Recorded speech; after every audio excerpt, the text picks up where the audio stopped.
When we talk about substance use disorder, our minds usually go straight to the health crisis, right? But what if I told you it's also one of the biggest economic problems we face? A problem that, believe it or not, affects every single one of us. So yeah, let's get into it. Let's just start with a number that is, well, it's almost impossible to wrap your head around. $3.7 trillion. That's the estimated price tag of substance use disorder in the US every single year.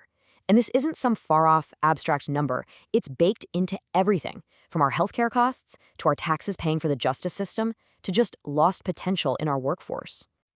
And behind that huge dollar amount, there's an even bigger human number. Over 46 million Americans fit the definition of having a substance use disorder. I mean, that's a huge slice of our country. These aren't just statistics. These are our friends, our family members, our coworkers, our neighbors. Okay, but this next number, this is the one that really floors me. Even with this massive, widespread need, a staggering 95% of people with a substance use disorder didn't get any kind of treatment back in 2021. That's a huge, huge disconnect between the size of the problem and what we're actually doing about it. So let's just recap real quick. We've got a multi-trillion-dollar issue on our hands. It's affecting over 46 million people, and 95% of them aren't getting the help they need. This really sets the stage for the big challenge we're going to dig into today.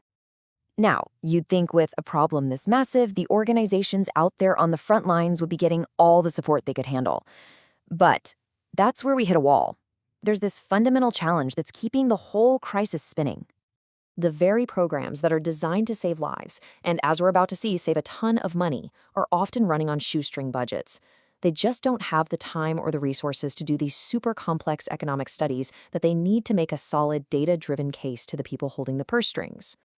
And that really brings us to the core question, doesn't it? How does a small, local recovery program, one that sees the incredible human transformations every single day, translate that into the language of spreadsheets and financial reports?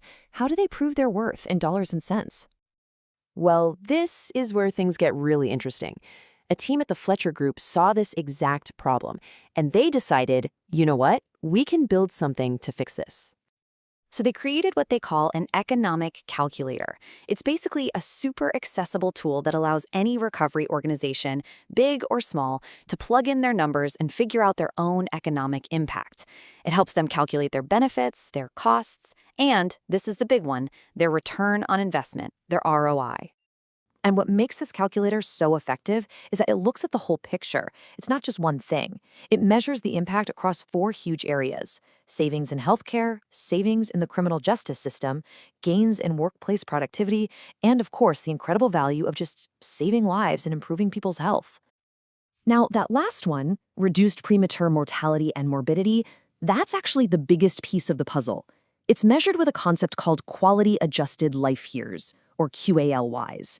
It's a fancy term, but all it really means is that economists have a way to put a value not just on living longer, but on living a better, healthier life. It's about valuing wellness itself. All right, so the theory sounds great, but what does this actually look like when you use it? Let's check out a real-world case study. We're going to look at a report the calculator generated for a program called Outreach 419. Okay, so the program plugged in its info. They're based in Michigan. It costs $100,000 a year to operate, and they serve about 500 people. For this analysis, they assumed a 70% success rate, and they wanted to project the benefits over 5 years. Simple enough, right? Those are the inputs. Now, let's see the results. Whoa. Okay, so the calculator projected a total economic benefit of nearly $356 million over those 5 years. And just look at this breakdown. A whopping 82% of that value, it comes from reducing mortality and morbidity. That is the economic value of saving lives and giving people their health back, right there in black and white. So, what happens when you compare that tiny operating cost to those massive benefits? You get this number, $624.25. That's the return on investment. Let me say that again, because it's kind of unbelievable. For every single dollar put into the Outreach 419 program, the community got back over $624 in benefits. I mean, that is just an absolutely mind-blowing ROI. Now, I know what some of you are probably thinking. 70% success rate? That sounds a little optimistic. And you know what? That is a totally fair question. The great thing is, the calculator is built for exactly that kind of skepticism. And this is where you see the real power of this tool.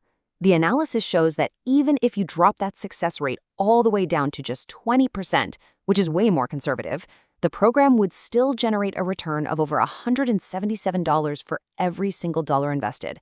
The value is just undeniable, no matter which way you slice it.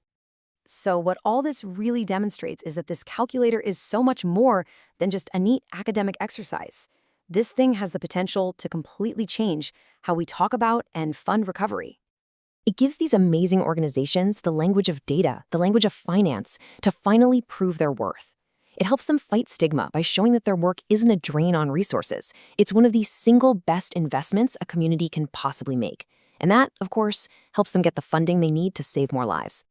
And you can see just how much this means in the real world, from people like Don Roberts, an executive director out in rural Montana. He says that for him, just having access to this kind of expertise, it's a total game changer. It lets a small organization make a case that's just as powerful as a huge one.